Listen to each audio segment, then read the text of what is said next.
Good Morning Business, la pépite d'Anthony. Anthony, on débrief votre pépite. Le vendredi, on a reçu à 6h15 tout à l'heure Douglas qui fabrique des aspirateurs qu'on peut réparer soi-même. C'est aussi simple qu'un jeu de Lego, la promesse est forte. Ouais, c'est ça, c'est la promesse. Faudra voir en vrai, mais l'idée c'est vraiment ça. C'est fini les aspirateurs qu'on jette parce que le moteur ne fonctionne plus ou parce qu'il y a une petite pièce qui marche plus, on sait pas trop ce que c'est. Là, on va pouvoir démonter par des petites capsules le moteur, la batterie et remplacer tout ça extrêmement simplement. On en a eu la démonstration en direct tout à l'heure en plateau, c'était avec Geoffrey Hulot, le fondateur de Douglas. Il nous explique. Vous avez des systèmes d'ouverture magnétiques. Par exemple, là, vous pouvez retirer. Et on voit qu'il fonctionne. C'est vrai que le plateau n'est pas très propre, donc ça nous fera du bien. Donc ici, c'est le filtre EPA classique qui permet de capturer toutes les particules. Et puis là, j'enlève le moteur comme ça. Ah oui. Et donc il n'y a plus besoin en fait d'outils ou de tournevis. On peut acheter les pièces directement sur notre application.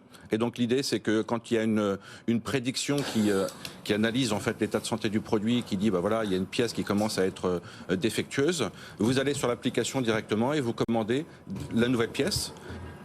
Alors pour ceux qui nous écoutent, il faut dire aussi qu'il est quand même très beau. Il est pas mal. Au départ, on a cru que c'est un aspirateur Apple. Oui, c'est vrai. Mais il ressemble beaucoup au Dyson, quoi. Oui, c'est vrai.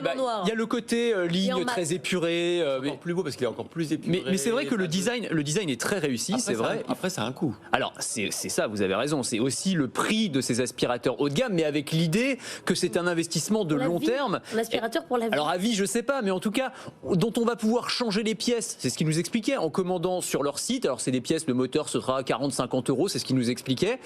On pourra même l'upgrader, c'est-à-dire que s'il y a des innovations technologiques dans le domaine des aspirateurs, on pourra avoir, je sais pas, un moteur plus puissant ou une batterie avec un peu plus d'autonomie si vous avez un grand intérieur. Donc on peut choisir en fonction de ses besoins. Mettre de l'IA dedans à un moment donné. Alors, il y aura sûrement de l'IA. Alors il y a déjà un petit peu d'IA parce que l'autre avantage de cet aspirateur, c'est qu'il va s'auto-diagnostiquer, c'est-à-dire qu'il va analyser l'usure des pièces. Aïe, je suis malade. C'est ça, je suis malade. Il est temps de changer mon moteur et à ce moment-là, vous pouvez passer par l'application.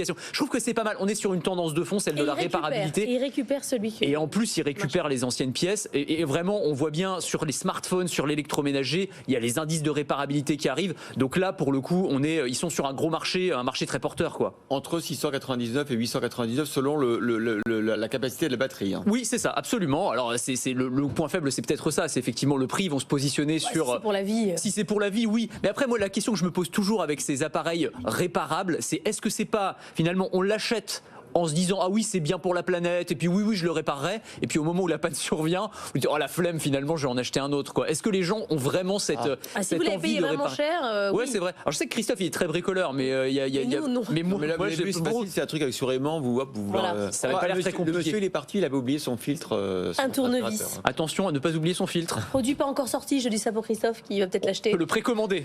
Mais la dernière précommande de Christophe. Maintenant je suis plus vos recommandations. J'attends toujours mes trucs là. Arrêtez. Toujours pas reçu. Non mais dites pas ça comme si j'arnaquais les gens non plus.